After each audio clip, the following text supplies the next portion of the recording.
Bagaimana kalau pindaan dalam Dewan Rakyat hanya memasukkan bahasa Inggeris saja? Tidak ada bahasa Malaysia. Kerap kita bandingkan dengan Pancasila di Indonesia. Kenapa Pancasila itu boleh dianggap berjaya, tetapi di sini kita bertanggapan seolah-olah rukun negara itu masih menjadi satu dokumen semata-mata.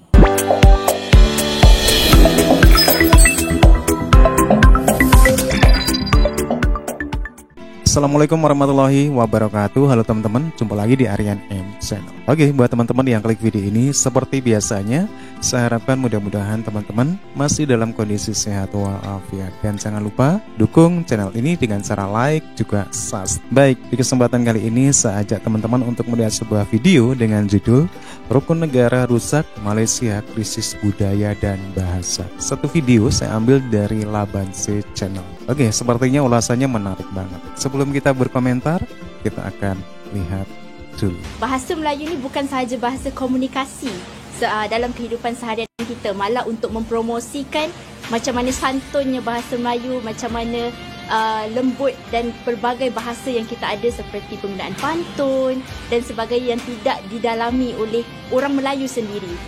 Makanan di Indonesia sama ya dengan Malaysia. Lepas tu kita kenalkanlah apa yang lainnya, apa yang bezanya. Selain daripada makanan, kebudayaan seperti tarian, pakaian juga saya kongsikan kepada rakan-rakan sebab itu adalah antara elemen keunikan kepelbagaian budaya yang ada dekat Malaysia. Selepas 53 tahun kita masih bercakap tentang rukun negara.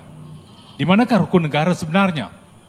Apakah kita masih belum belajar daripada apa yang telah berlaku selepas 3 hari pilihan raya ketiga diadakan? Peristiwa rusuhan perkauman berlaku di sekitar Kuala Lumpur pada 13 Mei 1969. Parlimen dihentikan fungsinya dan setahun selepas itu rukun negara muncul. Dan ketika dilancar oleh Allahyarham Tun Abdul Razak ketika itu, beliau dengan jelas menyatakan bahawa rukun negara harus menjadi satu dokumen yang bukan sekadar dokumen semata-mata tetapi diamalkan. Selepas 53 tahun, apakah kita sudah amalkan, terap, faham rukun negara ini yang sepatutnya menjadi aspirasi sebagaimana yang menjadi tema besar kita hari ini? Dulu rukun negara lazimnya kita lihat di belakang buku sifir, buku nota. Di bawahnya ada sifir, dan kalau tidak dihafal sifir, kita diherdik, dipukul, dihukum. Tapi tak pernah kita dengar kalau tidak dihafal, tidak digarap, tidak dicerna, tidak dihalusi rukun negara, adakah kita pernah dipukul oleh ibu bapa kita ataupun di sekolah? Seolah-olah rukun negara itu sekadar menjadi satu dokumen, sedangkan ia harus menjadi falsafah kebangsaan. Rukun negara sepatutnya menjadi satu yang harus diangkat, diberikan maksud dan makna dalam kita memahami kepentingan rukun negara bila ia dilahirkan. Kerap kita bandingkan dengan Pancasila di Indonesia. Kenapa Pancasila itu boleh dianggap berjaya, tetapi di sini kita bertanggapan seolah-olah rukun negara itu masih menjadi satu dokumen semata-mata. Sebab itu hari ini kita ada 2 orang tokoh yang akan membicarakan tentang rukun negara ini. Dan sudah pastilah kita melihat dalam soal di manakah rukun negara ini, kukuh rukun, kukuh negara, kukuh nilai, kukuh negara. Kalau kita perhatikan bagaimana ruh rukun negara itu timbul dan bagaimana kita melihat dalam konteks negara kita seolah-olah kita sudah membina Malaysia, tapi apakah kita sudah berjaya membina jati diri seorang warga negara yang boleh menyatakan bahawa sudah menguasai bahasa? Dalam konteks ini, identiti nasional sudah pasti harus kita ikat dengan 3 perkara. 1, menjunjung ketinggian perlembagaan. 2, bangga menjadi warga negara ini. Dan 3, fasih berbahasa Melayu. Itu penting.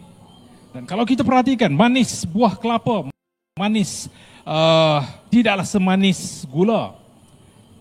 Manis senyuman Siva, manis lagi kalau kita berbahasa Malaysia. Dalam konteks ini, saya percaya hakikatnya kita adalah Malaysia dan Malaysia adalah kita. Penguasaan bahasa Melayu itu penting untuk menunjukkan jati diri kita.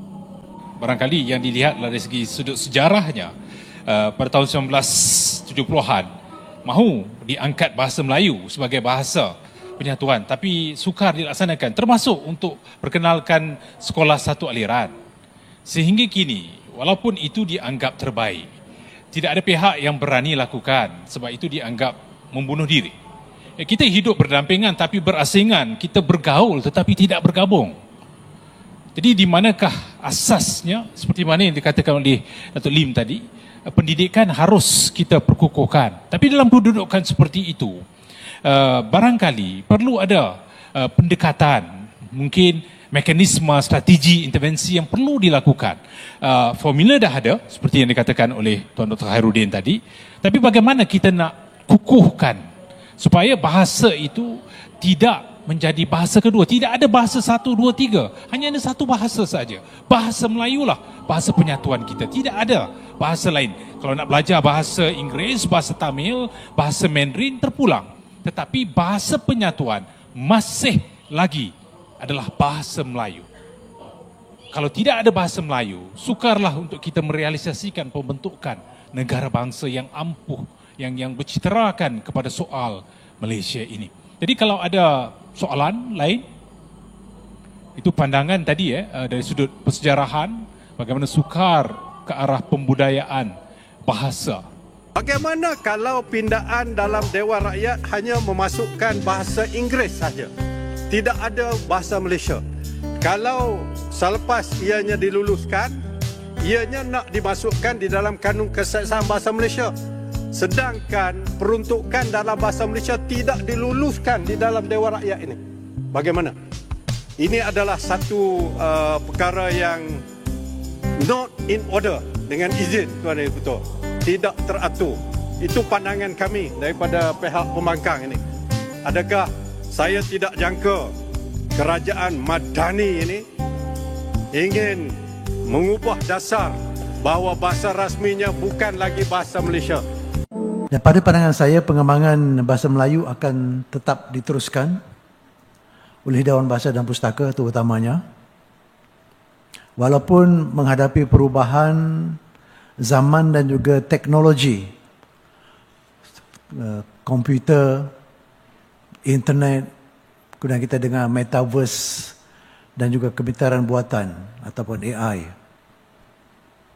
Pada pandangan saya, hala tuju bahasa Melayu, terutamanya yang melibatkan Dewan Bahasa dan Pustaka, harus sensitif dengan realiti zaman dan teknologi yang ada pada masa kini dan juga pada masa depan, terutamanya bagi menyantuni generasi muda, kerana mereka adalah pewaris pengguna bahasa Melayu dan juga bakal pemimpin pada masa depan negara kita. Golongan remaja bukan saja orang Melayu, tapi juga yang merentas kaum dan juga merentas budaya, silang budaya ini dalam konteks seminar kita pada hari ini. Oke teman-teman ya, dengan melihat video ini kita bisa simpulkan bagaimana krisis nasionalisme yang terjadi di Malaysia, di mana masyarakat Malaysia begitu rendahnya untuk bisa menghayati, mengamalkan, mencintai, mengagumi rukun negara sebagai asas dari negara Malaysia, dan juga bahasa Melayu sebagai bahasa resmi ataupun kebudayaan mereka. Hal ini bisa kita lihat bagaimana tokoh-tokoh Malaysia selalu membicarakan persoalan nasionalisme dari masyarakat Malaysia sendiri. Ada satu kalimat yang sangat menarik, mereka bersama tapi mereka tidak bersatu. Mereka bersama tapi tidak ada persatuan di situ. Oke teman-teman ya, demikian satu buah video, dan menurut teman-teman gimana? Silakan teman-teman bisa berkomentar dan jangan lupa like, subscribe. Wassalamualaikum warahmatullahi wabarakatuh.